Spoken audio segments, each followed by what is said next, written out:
नमस्कार दोस्तों, आप सभी का स्वागत है। और बिहार विधानसभा चुनाव 2025 को लेकर के सारे जो पार्टियां हैं, राजनीतिक पार्टियां हैं, सारे जो दल हैं, वो सभी अपने अपने कमर कस चुके हैं और मैदान में उतरने की सारी रणनीति, कूटनीति, सारी चीजों को अपनाना शुरू कर दिया है।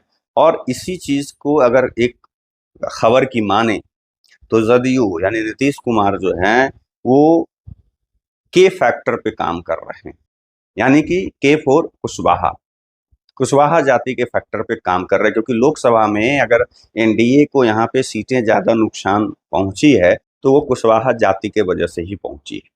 उस पे नीतीश कुमार की पार्टी और नीतीश कुमार सोच रहे हैं, काम कर रहे हैं, और लगभग बहुत सारे कुशवाहा समाज के नेता का नाम लगभग फाइनल बताया जा रहा है। अगर उस खबर की माने तो सच्चाई कितनी है ये तो समय आने पे पता चलेगा, लेकिन अगर ये खबर को माने तो कुशवाहा समाज को खुश करने की पूरी तैयारी कर रही है जदयू। और जो लोकसभा चुनाव में एनडीए को जो नुकसान होना, पहले बीजेपी तो ऑलरेडी कर रही है कि पूरा का पूरा पावर जो है, आप देख सकते हैं कि अगर दो एनडीए के जो दो घटक दल हैं, मतलब जदयू का अध्यक्ष कौन, उमेश कुशवाहा।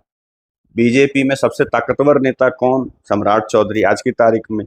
तो यहाँ पे ये जो चीजें हैं वो क्यों हो रहा है, क्योंकि लोकसभा में कुशवाहा समाज का वोट जो है, आपका जहानाबाद हो, गया, औरंगाबाद हो, बक्सर हो, आरा हो, रोहतास हो, अब पाटलिपुत्रा हो, आप जिसका भी नाम उठाइएगा वहां पे कुशवाहा समाज ने वोट इन्हें एनडीए को ना दे करके इंडी गठबंधन, महागठबंधन को दिया था।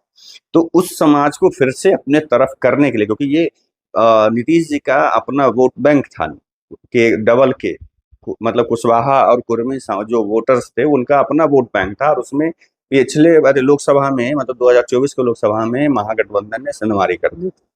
तो उस चीज को पुनः फिर से समेटने के लिए जदयू और नीतीश कुमार की जदयू जो है वो कुशवाहा को खुश करने की तैयारी में जुट गई, और उसके आधार पर जो है कुछ नाम तय भी कर लिए गए हैं।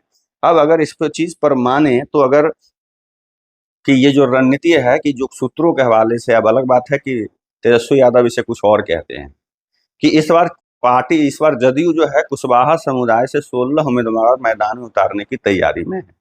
और भी ये आंकड़ा बढ़ सकता है। ये एक ऐसे ही अभी का हिसाब से जिसमें नाम कुछ फाइनल है उसके हिसाब से ये चीजें हो रही। अगर हाल के में देखेंगे तो मतदाताओं में भूमिका और उनकी नाराजगी, कुशवाहा मतदाताओं में उससे जो नुकसान मैंने जैसा बताया कि जो पिछला बार लोकसभा में हुआ, राजद को कुशवाहा ने समर्थन दिया, जिसके बाद से मतलब खास करके मगध क्षेत्र में एनडीए को बहुत सभी सीटें जो लगभग हार गई वहां से, जिसमें काराकट, सासाराम, आरा, औरंगाबाद शामिल है। इसके वजह से जो है नीतीश जी पूरा इस पर ये दे रहा है। अब नीतीश कुमार को रणनीति बदलने पर यही सब चीजें जो है, और एनडीए बीजेपी को मजबूर कर दिया है। तो कटिहार से दुलालचंद गोस्वामी और पूर्णिया से संतोष कुशवाहा की हार ने यह साफ कर दिया कि कुशवाहा समुदाय की उपेक्षा महंगी पड़ सकती है। जदयू के वरिष्ठ नेता उमेश कुशवाहा, जो नीतीश कुमार के करीबी माने जाते हैं, का नाम सबसे आगे है। जो नाम कंफर्म है, अब कितना कंफर्म है ये समय बताएगा, मैं बार बार बोल रहा हूँ कि आगे, मतलब जो 2015 में महानार विधानसभा से चुनाव जीतकर विधायक बने थे और बीजेपी उम्मीदवार को 27,000 मतों से हराया था, जबकि 2020 में राजद प्रत्याशी बीना देवी से वो चुनाव हार गए थे। अब एक बार फिर से उनका नाम का टिकट के लिए तय माना जा रहा है, पर यह स्पष्ट नहीं है कि वे कहाँ से चुनाव लड़ेंगे, महनार से ही लड़ेंगे या किसी अन्य सीट से वो लड़ेंगे, ये पता नहीं। रेस में भगवान सिंह कुशवाहा भी हैं, जो कि बहुत सारे दल जदयू में थे, फिर इधर उधर जाते जाते फिर वो फिर से दोबारा जदयू में आ गया और अभी एमएलसी भी हैं वो। तो अब उनके जगदीशपुर से फिर से चुनाव लड़ने की चर्चा जोर पड़ रही है, और लगभग ये तय बताया जा रहा है अगर इस खबर को माने।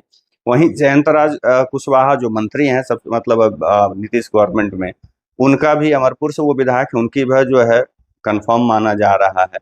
और इसके अलावा जहानाबाद से संतोष कुशवाहा, पाली से नंदकिशोर कुशवाहा, रामसेवक सिंह कुशवाहा के नाम भी संभावित उम्मीदवारों की सूची में है।